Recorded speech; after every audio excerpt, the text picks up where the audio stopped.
Hello అండి.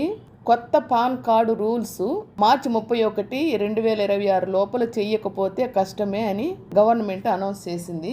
Pan card అనేది చాలా ముఖ్యమైన పర్సనల్ ఐడెంటిటీ కార్డ్ అనమాట. సో ఇప్పుడు ఈ రూల్స్ ఏమిటి, పాన్ కార్డ్ అంటే ఏమిటి, గతంలో పాన్ కార్డుకు కావలసిన డాక్యుమెంట్స్ ఏమిటి, ఏప్రిల్ 1 తర్వాత కొత్త పాన్ కార్డు కోసం ఏ డాక్యుమెంట్స్ అవసరం అవుతాయి, అదేవిధంగా కొత్త పాన్ కోసం ఎక్కడెక్కడ అప్లై చేసుకోవచ్చు, ఒకవేళ అప్లై చేసుకోకపోతే ఆ గడువు దాటిపోతే ఏమి జరుగుతుంది అనే మొదలగు వివరాలతో నేను ఈ వీడియో చేస్తున్నాను.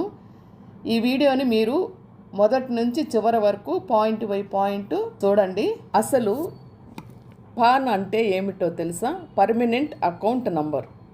పాన్ భారతదేశంలో ఆర్థిక లావాదేవీలకు అత్యంత కీలకమైన డాక్యుమెంట్. ఇది పర్సన్ యొక్క ఫోటో ఐడెంటిటీ అన్నమాట.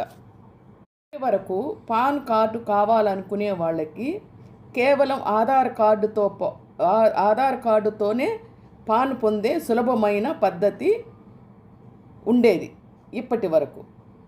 అది ఇప్పుడు మార్చి 31 ఆఖరు తేదీగా నిర్ణయించారనమాట.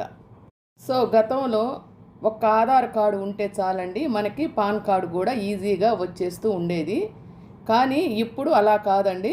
ఇప్పుడు కొత్తగా పాన్ కార్డు దరఖాస్తు చేయాలనుకున్న ఒక ముఖ్యమైన హెచ్చరిక ఏంటో తెలుసా? కేంద్ర ప్రభుత్వం మరియు కామన్ సర్వీస్ సెంటర్స్ అంటే సిఎస్సి అంటారు కదా, అది ఏప్రిల్ 1, 2026 నుండి కొత్త నిబంధనలను అంటే న్యూ పాన్ రూల్స్ అమలు చేయబోతున్నాయి. ఇంతకుముందు ఆధార్ కార్డు కాకుండా ఇప్పుడు మరికొన్ని డాక్యుమెంట్లను మీరు ఇవ్వవలసి వస్తుంది కొత్త పాన్ కార్డు కోసం. సాధారణంగా కొత్త పాన్ కార్డు పొందాలనుకునే వాళ్ళు కేవలం ఆధార్ కార్డు కాపీ ఇస్తే సరిపోయేది. కానీ రాబోయే ఆర్థిక సంవత్సరం 2026-27 నుండి విధానం మారనుంది. ఏప్రిల్ 1 తర్వాత దరఖాస్తు చేసేవారు ఆధార్తో పాటు మరిన్ని గుర్తింపు పత్రాలను సమర్పించడం తప్పనిసరి అయ్యింది. మీరు ఎటువంటి అదనపు డాక్యుమెంట్లు లేకుండా సులభంగా పాన్ పొందాలంటే మార్చి 31, 2026 లోపు దరఖాస్తు ప్రక్రియ పూర్తి చేయాలి. బ్యాంకింగ్ సర్వీసెస్, ఆదాయపు పన్ను చెల్లింపులు, అదే ఇన్కమ్ ట్యాక్స్ ఫైలింగు మరియు భారీ నగదు లావాదేవీలకు పాన్ కార్డు లేకుండా పనులు జరగవు.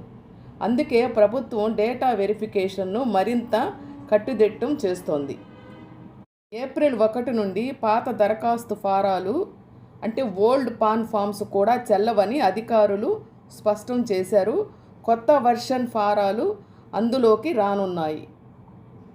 నిబంధనల ప్రకారం ఏ డాక్యుమెంట్లు కావాలి అంటే డేట్ ఆఫ్ బర్త్ ప్రూఫ్ కోసం ఈ కింది వాటిలో ఏదో ఒకటి తప్పనిసరిగా సమర్పించాలి.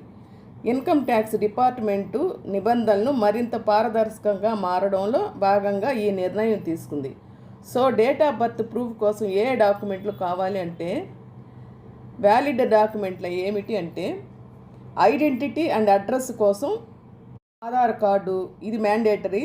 అదేవిధంగా birth proof, birth certificate, voter ID, passport, educational proof అంటే మెట్రికులేషన్ 10th సర్టిఫికేటు, ఇంకా అదర్ లైసెన్సెస్ అంటే driving licence, government ID cards etcetera. ఇవన్నీ మీరు ఏప్రిల్ 1 తర్వాత కొత్త పాన్ కార్డు కోసం ఇవ్వవలసి ఉంటుంది. పాన్ కార్డు కోసం ఎక్కడెక్కడ అప్లై చేసుకోవచ్చు అంటే మీరు ఇంటి వద్ద నుండే ఆన్లైన్ ద్వారా పాన్ కార్డు కోసం దరఖాస్తు చేసుకోవచ్చు. UTIITSL పాన్ లేదా ప్రోటియన్ NSDL వెబ్సైట్లను కూడా మనం సందర్శించి ఫామ్ 49A ద్వారా కూడా మనం దరఖాస్తు చేసుకోవచ్చు. మార్చి 31 లోపు అయితే కేవలం EKYC అంటే ఆధార్ OTP ద్వారా మాత్రమే సరిపోతుంది. ఏప్రిల్ 1 నుండి మాత్రం ఫిజికల్ డాక్యుమెంట్లు లేదా స్కాన్ చేసిన అదనపు కాపీలు అప్లోడ్ చేయాల్సి ఉంటుంది. ముఖ్యమైన సమాచారం ఏంటంటే పాన్ దరఖాస్తుకు చివరి తేదీ మార్చి 31. ఏప్రిల్ 1 నుంచి అన్నీ మారిపోతున్నాయి. పాత పాన్ దరఖాస్తు ఫారాలు పనిచేయవు. ఆన్లైన్ అప్లికేషన్ కోసం ఏ వెబ్సైట్లు వాడాలో నేను ముందుగా చెప్పున్నాను. బర్త్ ప్రూఫ్ కోసం బర్త్ సర్టిఫికేట్ కానీ 10th మెమో కానీ లేదా డ్రైవింగ్ లైసెన్స్ కానీ ఇవ్వవచ్చు. ఉన్నా కూడా ఆధార్ కార్డు అనేది కంపల్సరీ అవుతుందండి. ఈ వీడియో కొత్త పాన్ కార్డు అప్లై చేసుకునే వాళ్ళకి మాత్రమేనండి. ఇంకొకటి ఏమిటంటే గడువు దాటి ఈ గడువు దాటితే ఏమవుతుందంటే ఈ మరికొన్ని డాక్యుమెంట్లు అదనంగా సమర్పించాల్సి వస్తుందన్నమాట. సో ఈ వీడియో మీకు నచ్చినట్టయితే లైక్ చేయండి, షేర్ చేయండి, సబ్స్క్రైబ్ చేయండి. ఎవరికైనా పాన్ కార్డు లేని వాళ్ళకి, కొత్తగా అప్లై చేసుకునే వాళ్ళకి ఈ ఇన్ఫర్మేషన్ని ఫార్వర్డ్ చేయండి. Thank you for watching.